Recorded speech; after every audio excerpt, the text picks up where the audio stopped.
ഈശോമിശിഹായ്ക്ക് സ്തുതിയായിരിക്കട്ടെ. പരിശുദ്ധ മാതാവിന്റെ സ്വർഗാരോപണം, അസംഷൻ ഓഫ് മേരി.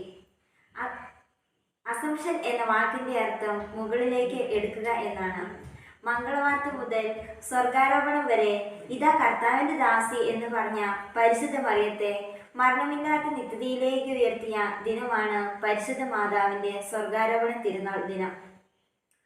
ലോകത്തിൽ മറ്റാർക്കുമില്ലാത്ത ചില പ്രത്യേകതകൾ മറിയത്തിനുണ്ട്. ഇല്ലാതെ ജനിച്ച ഏക വ്യക്തിയാണ് മറിയം. അതുപോലെ തന്നെ കർമ്മം കൊണ്ടും പാപരഹിതയാണ് പരിശുദ്ധ അമ്മ. ലോകരക്ഷകന്റെ അമ്മയാകാൻ തിരഞ്ഞെടുക്കപ്പെട്ടവളെ ദൈവമക്കളായ നമ്മൾ സ്വർഗത്തിന്റെയും ഭൂമിയുടെയും രാജ്ഞി എന്നാണ് വിളിക്കുന്നത്. ഭൂമിയിലെ നമ്മുടെ നശ്വരമായ ജീവിതം അവസാനിക്കുമ്പോൾ നാം നയിക്കപ്പെടുന്ന പാതയിലേക്കാണ് ഈ തിരുനാൾ നമ്മുടെ കണ്ണുകളെ തിരിക്കുന്നത്.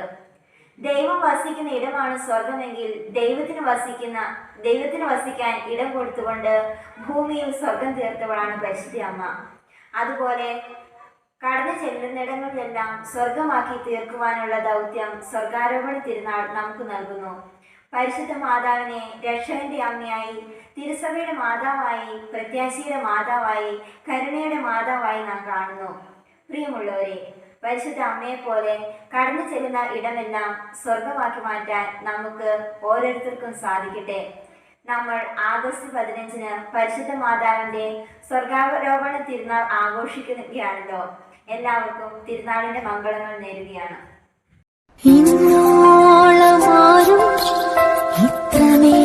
സ്നേഹം